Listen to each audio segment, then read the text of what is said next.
Hello and welcome to Thought for November the 11th. Our readings are Ezra chapter 7, Hosea chapter 8 and Acts chapter 27. And our thought is, For they sow the wind.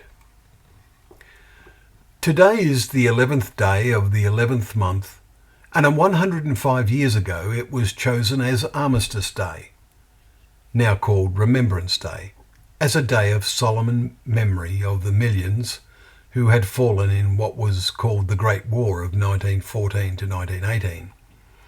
There was an ever greater war, of course, with many more millions dying in 1939 to 1945. The 11th of November has become a remembrance day for all wars, and people with an urge to remember gather in solemn ceremonies at dawn. There is value in looking back and taking stock. There is even greater value in looking forward. But to what today can people look forward? The future we see has a great many things that cause concern. There are 5 main ones that I can see. Firstly, the weather around the world has become increasingly violent, potentially caused by massive industrial development. Secondly, the world financial system is in disarray.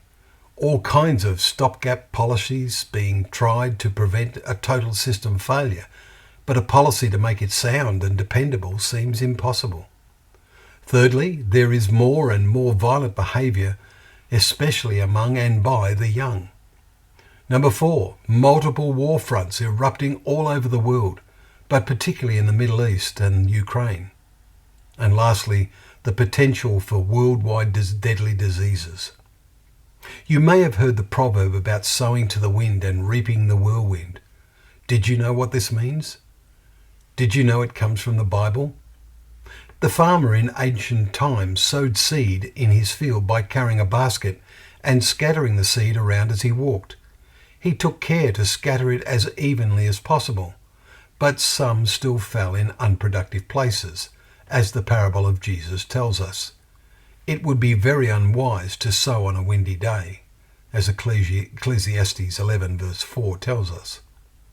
Our reading in Hosea chapter 8 today has, For they sow the wind and they reap the whirlwind. Verse 7. The spiritual application here is about how we use our life, our intellect and our energies. You go to school, you are sowing for your future.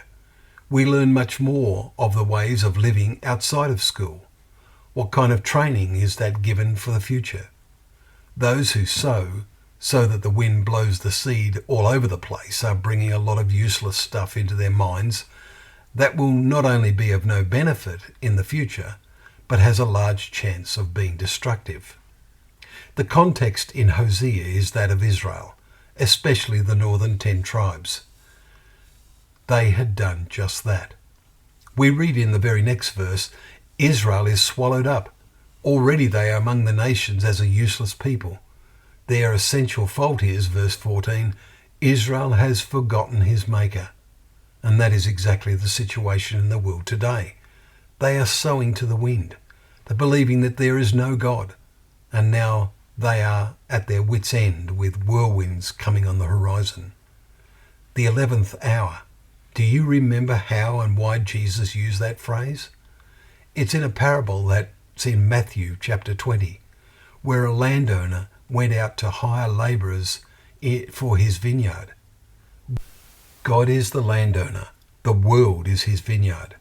Who are ready to be labourers for him? Even about the 11th hour, verse 6, when the day was nearly over, he went out and saw more standing idle, and invited them to work in his vineyard. This world is in its 11th hour, and so many are sowing to the wind, or, at the best, standing idle. We must all think carefully about what we are doing or not doing.